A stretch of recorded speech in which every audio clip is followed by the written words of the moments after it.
What's up guys? Ako nga pala si Ils at sa video na to isisint lang natin yung mga over-ups gears natin, yung mga plus 15 equipment kasi i-check natin kung gaano kalaking DPS ba yung madadagdag once na ma-fully sync na yung buong set natin.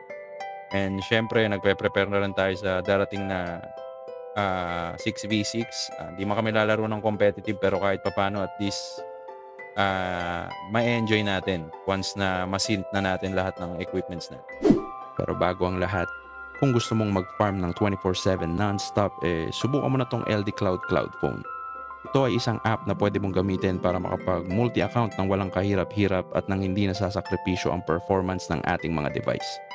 Ito din ang pinakamagandang app kung gusto mong maglaro ng iba't ibang games sa phone nang hindi nauubos ang storage mo.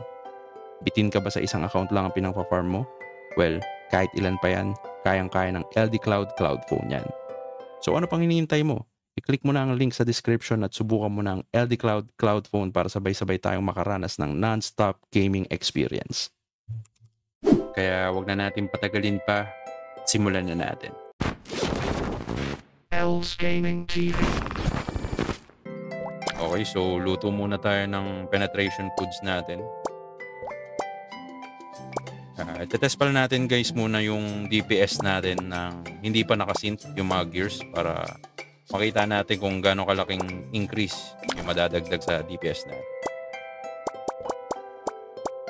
Okay, 6 pieces.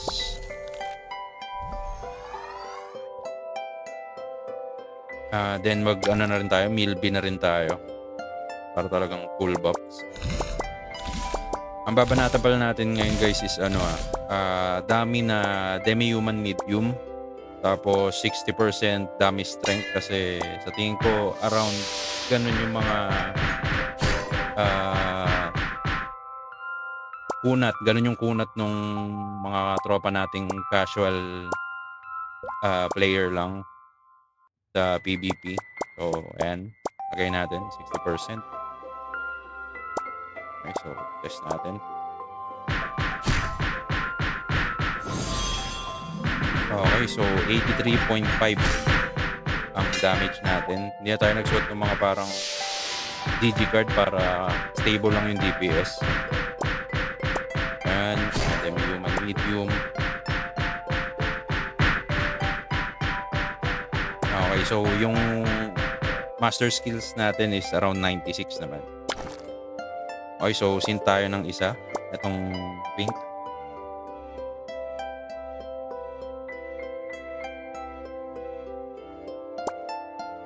Confirm.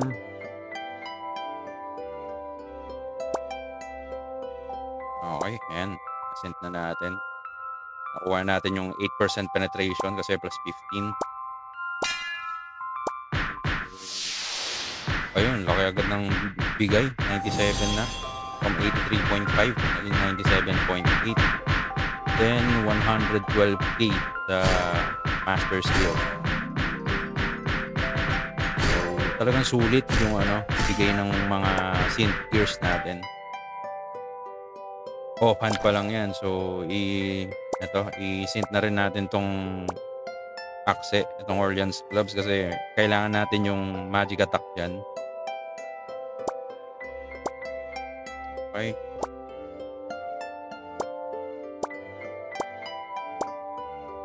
Kabit lang natin yung kobold. Kaya mapapansin nyo guys, naka-10 na pala ako kasi pang PvP talaga yung binibuild ko na yung ginagawa kong build. So 99 na. Ayan. Tumaas ng konti. Then 114. So around 2k something. So ngayon pa lang parang kita na agad na na sulit pag offhand yung isi-sync mo. Although depende naman yan sa gears na gamit mo. Okay, so sync na rin natin tong isang OG. Ito mas okay to kasi plus 12. Yung isa kasi plus 8 pa lang. Medyo kulang pa kasi tayo sa Zenny pero baka i-safe refine na lang natin yan next time. So, yan, 10-4 din yan, PDI. Pares naman silang 10-4 PDI para ile-level up ko na lang once na magkaroon ako ng more gold coins. Okay, so yun. 101k na ang damage natin. Then, 116 sa master skills. Medyo tumataas-taas na siya. Maganda na yung DPS natin. Although, mahina talaga yung DPS na to compared dun sa mga full glass cannon na build. Siyempre kasi yung armor natin is defensive din. Pati enchants is defensive din halos. So, ito, rune boots naman. Oh, kulang. Yan. All things. Confirm. Ayan. So, malaki-laking multiplier makukuha natin dito sa plus 15 rune boots. So, itest na rin natin.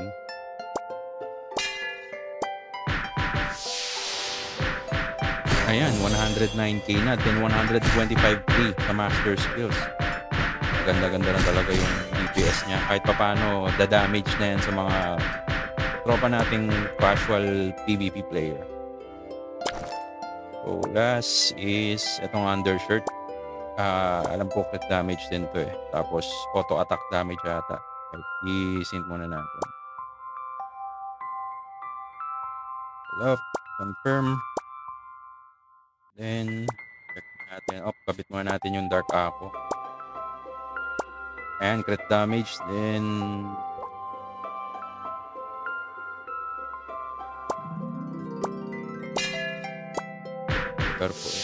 ayun, 124. Ang laki din ng bigay niya. Then, plus 15 kaya na-maximize na talaga natin yung gear, yung pagka-sync niya. So, ayan, 142k na master skills natin. Medyo maganda-ganda na yung kahit paano pwede na tayong dumi-PS sa PvP. Hindi katulad nung una na puro tank lang kasi more on tenacity or defensive enchants nga yung gamit natin para kahit paano tumatagal tayo sa PvP at hindi bumabagsak agad-agad. Ayan, damage. Ito mataas talaga to, rune boots. Sobrang sulit ng plus 15 nito. Then, ito, plus 12 Orleans. Hindi ko naman na kailangan ni plus 15 yan kasi ignore MDEP. So, itong plus 8 na to is ipa-plus 12 ko na lang din. Siguro, safe refine ko na lang. Pero tingnan natin, depende. Pwede rin naman natin paluin. Pagka medyo may extra tayong Zenny.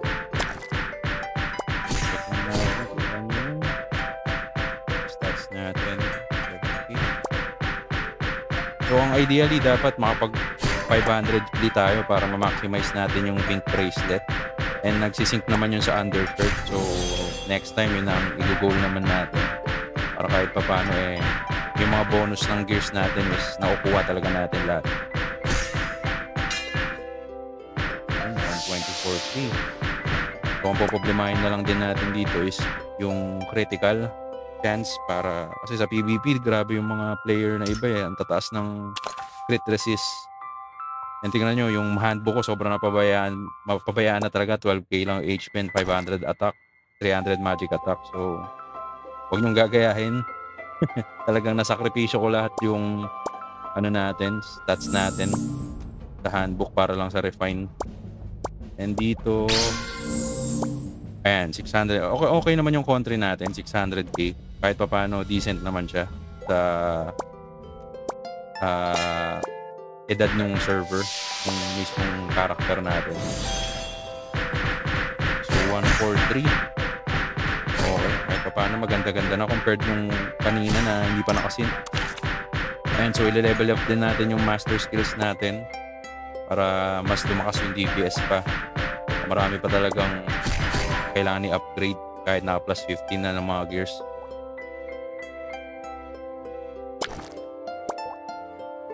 Ayan, 145 critical.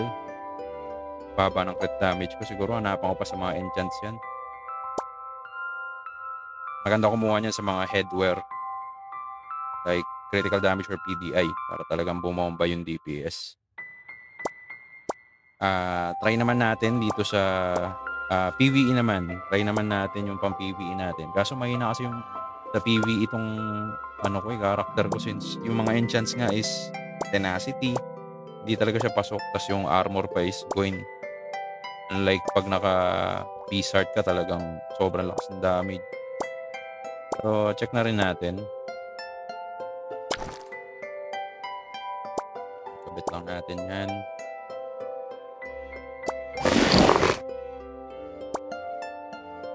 I-set natin siya as wire na. Ayan, TTB na lang. Wire.